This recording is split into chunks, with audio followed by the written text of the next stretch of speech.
Om Namo Bhagavate Vasudevaya.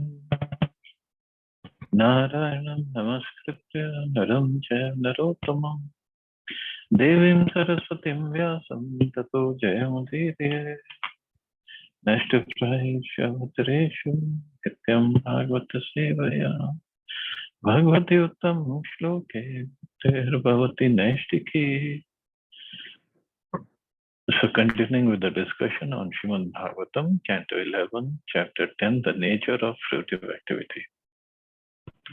Text number 3 onwards. So the Lord is explaining about Varnashram system in this chapter. Suptasya vishayallo dhyayato va manoratha nanatmakatvad vifalas tatha vedat dhiragune. One who is sleeping may see many objects of sense gratification in a dream, but such pleasurable things are merely creations of the mind and are ultimately useless. Similarly, the living entity who is asleep to his spiritual identity also sees many sense objects, but these innumerable objects of temporary gratification are creations of the Lord's illusory potency and have no permanent existence. One who meditates upon them, impelled by the senses, uselessly engages his intelligence. So we are spiritually asleep, so we see many sense objects. Although we think we have woke up and we are moving around, but it's just like as in a sleeping state, we see many things and we enjoy in the sleeping state. It's all illusion. So similarly here, they have no permanent existence. Because the fruits of material work are temporary, it ultimately does not matter whether one obtains them. The final result is the same. Materialistic activities can never award the highest perfection of life, Krishna consciousness.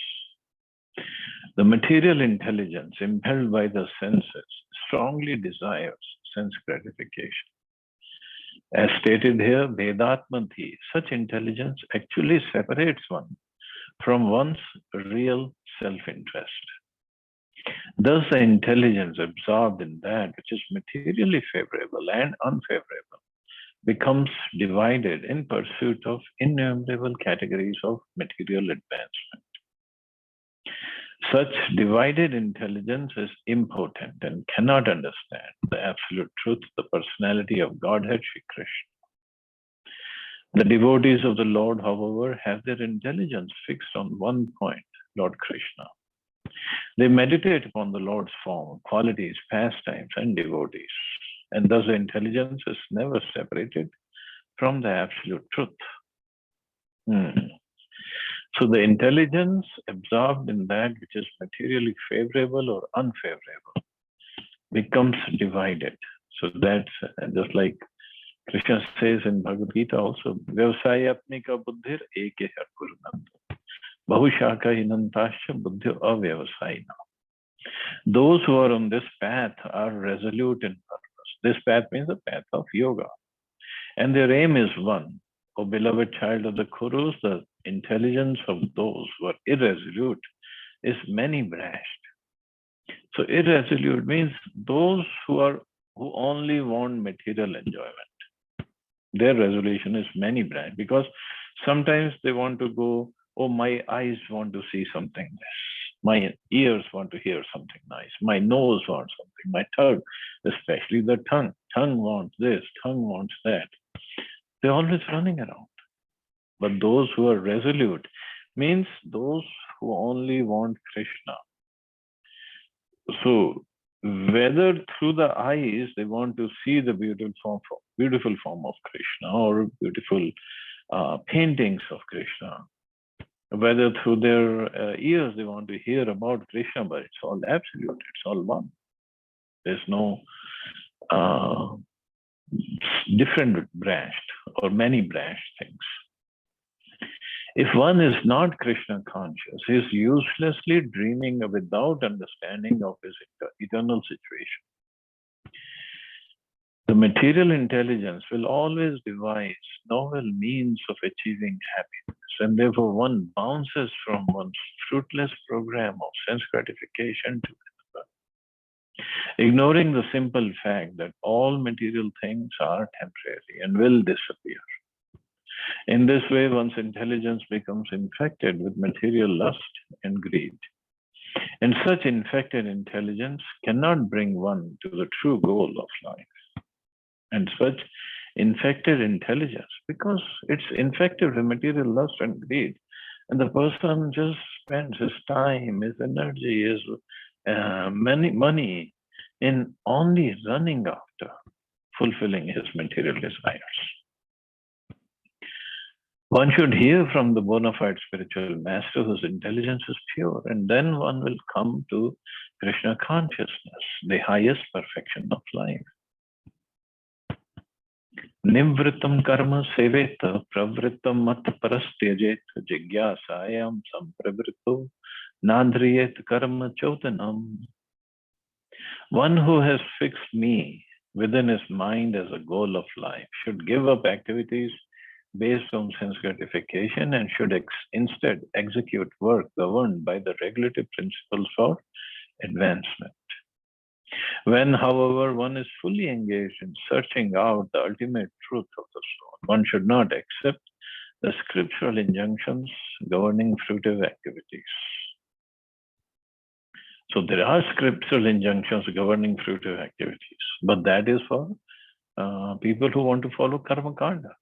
But those who are on the spiritual path, on the path of devotion, they don't need to do all those activities. Srila Vishwanath Chakravarti Thakur explains that the words Jigyasayam Sampravritta refer to one who is yoga aruda or advanced in the yoga process. In Bhagavad Gita, it is said, for one who is a neophyte in the eightfold yoga system, work is said to be the means, and for one who has already attained to yoga or cessation of all material activities, attain to yoga, cessation of all material activities is said to be the means. So it depends, where is one at? A person is said to have attained to yoga when having renounced all material desires. He neither acts for sense gratification nor engages in fruitive activities. But we have to see where we stand. The example may be given that an ordinary man will try to enjoy the company of women for material sense pleasure. This is called pravritta karma, or the path of sense gratification.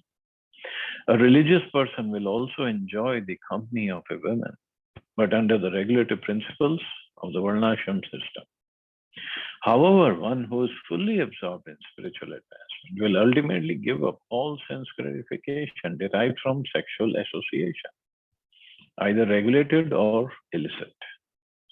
Similarly, in the stage of pravritta karma or ordinary sense gratification, one will eat whatever pleases his tongue.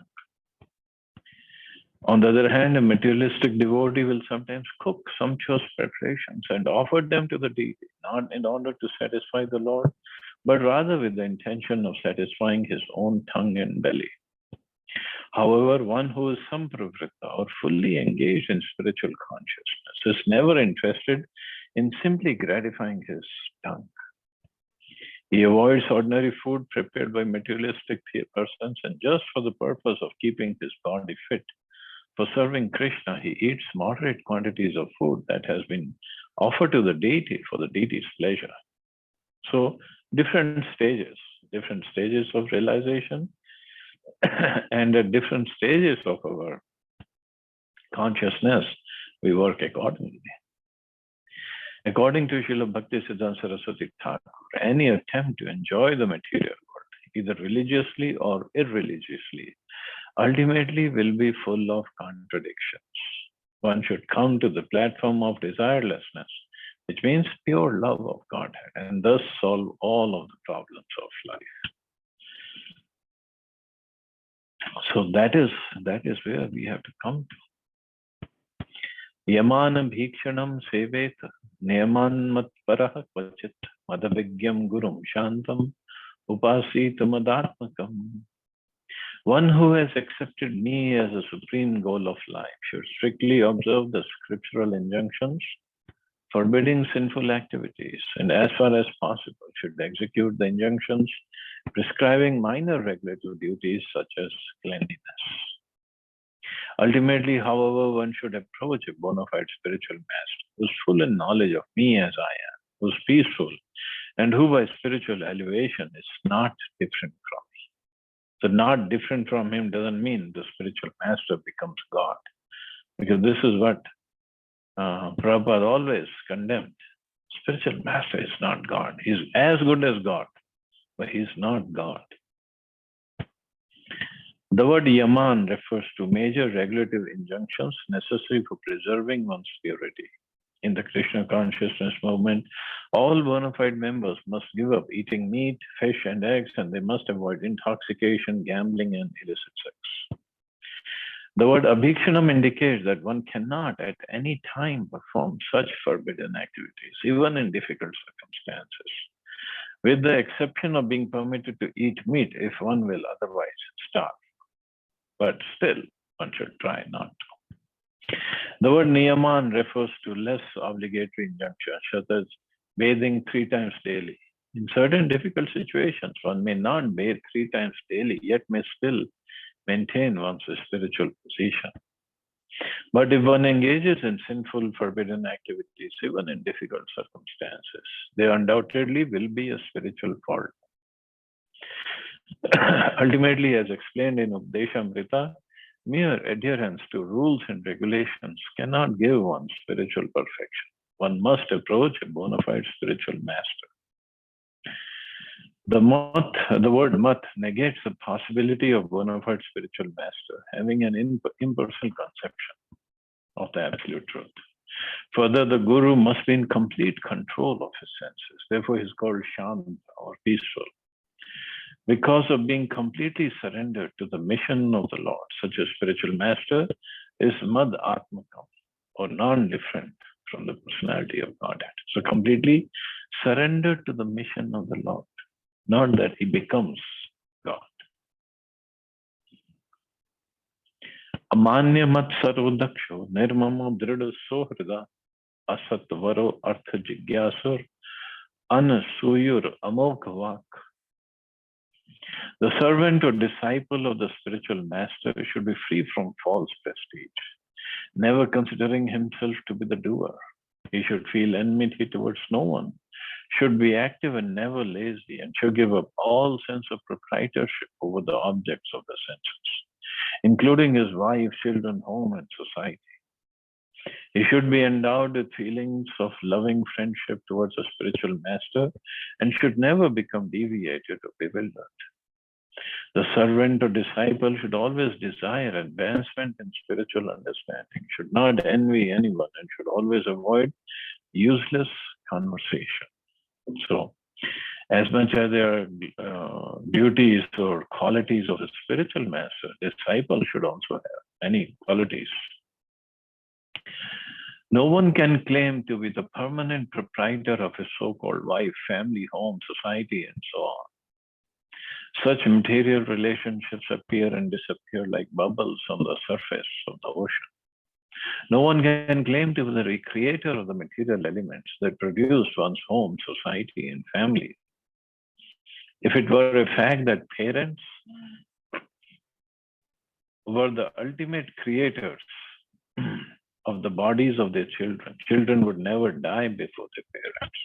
Parents would simply create new bodies for the children. Similarly, parents would also not die because they would create new bodies for themselves to replace old ones. Actually, God creates everyone's bodies as well as the material elements with which we build our material societies. Therefore, before death drags these things out of our grasp, we should voluntarily engage them in the loving service of the spiritual master, who is a bona fide representative of Lord Krishna. Then such material objects, instead of causing lamentation, will be the cause of happiness. So to make advancement, one has to use everything in service of Krishna and get get all the injunctions or instructions or guidance from spiritual master on how to proceed, how to make progress. Jaya Patyagri Kshetra Swajan Dravinadishu Udasina Samam Pashyan Sarveshwa Arthamivatmana. One should see one's real self-interest in life in all circumstances and should therefore remain detached from wife, children, home, land, relatives, friends, wealth, and so on. So one should remain detached, but obviously at the same time one has to do his duties, responsibilities.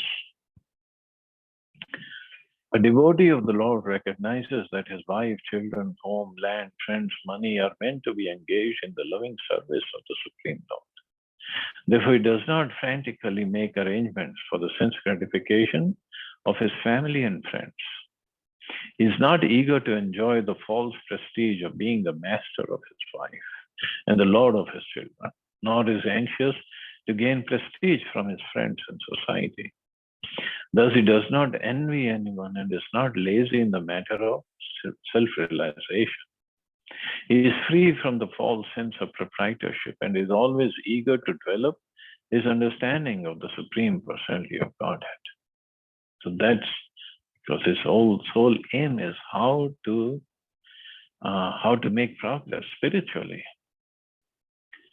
The question may be raised as to how one develops freedom from false proprietorship. Srila Vishwanath Chakravarti Thakur has given the following example.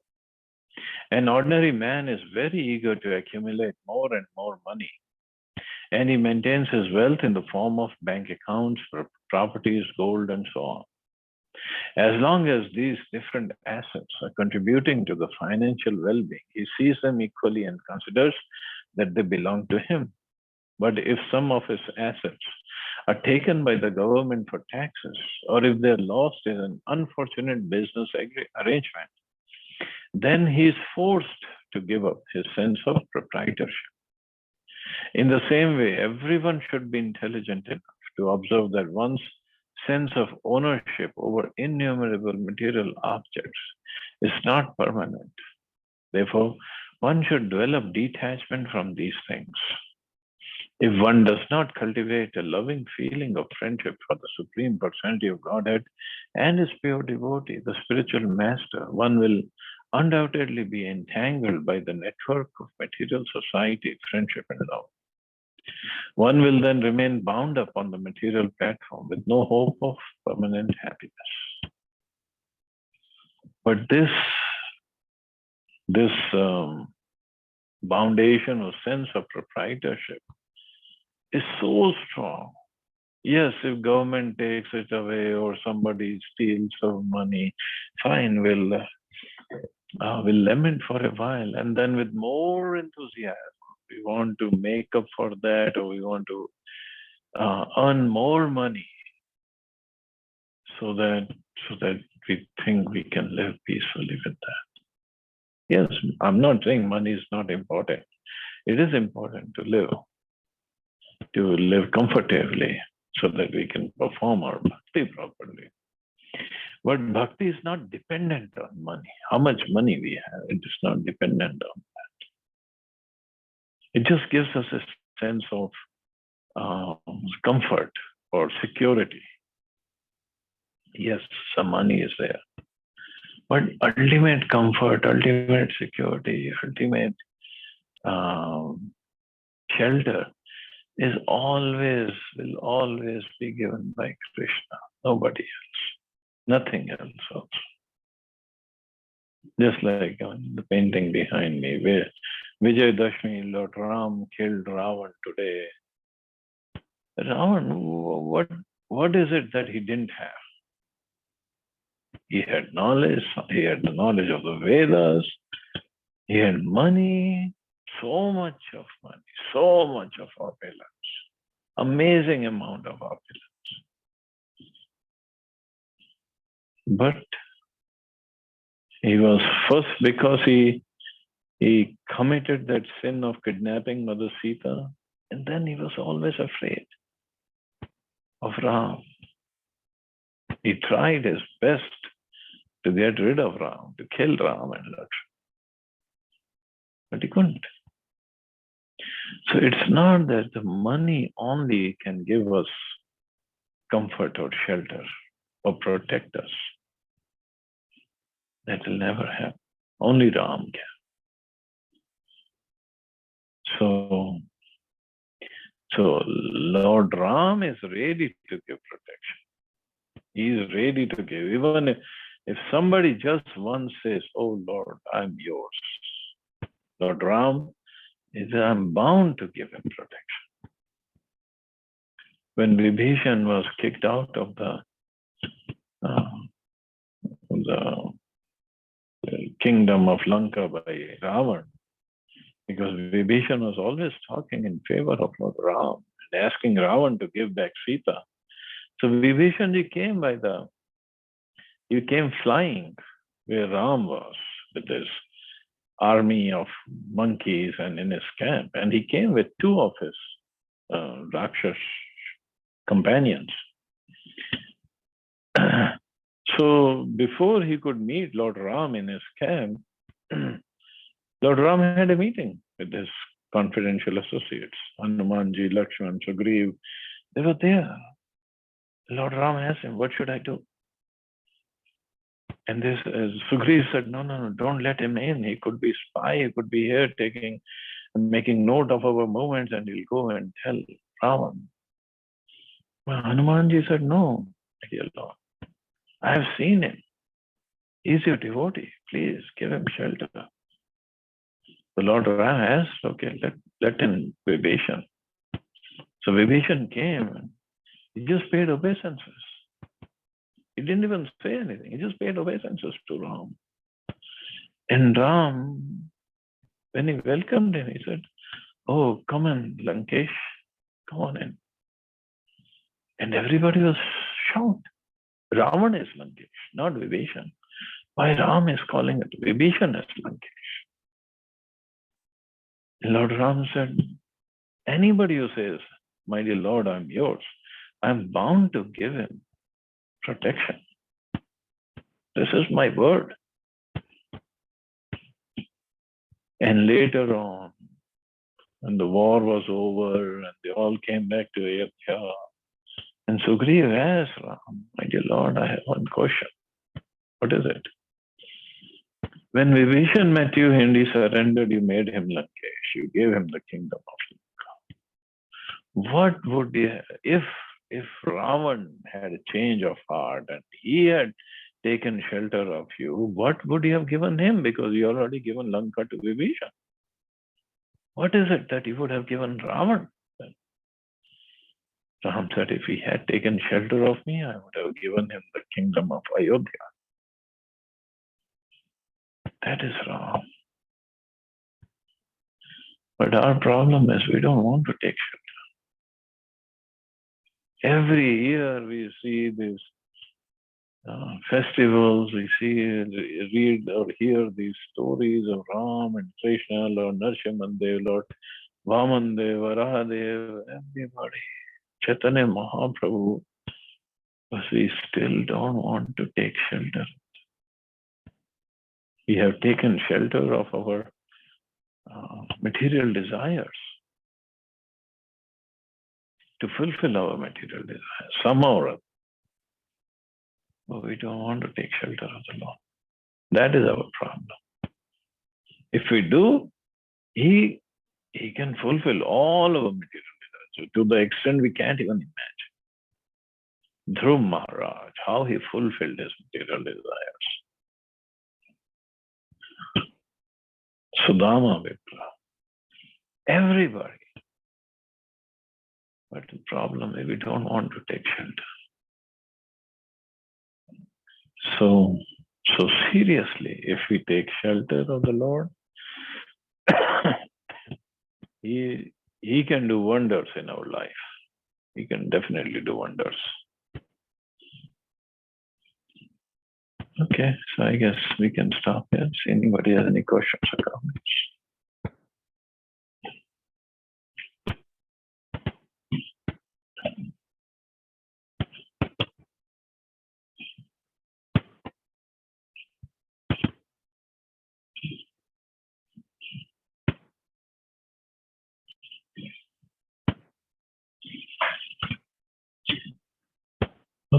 So you all have a safe and wonderful day. Hare Krishna. Jai Shri Ram. Hare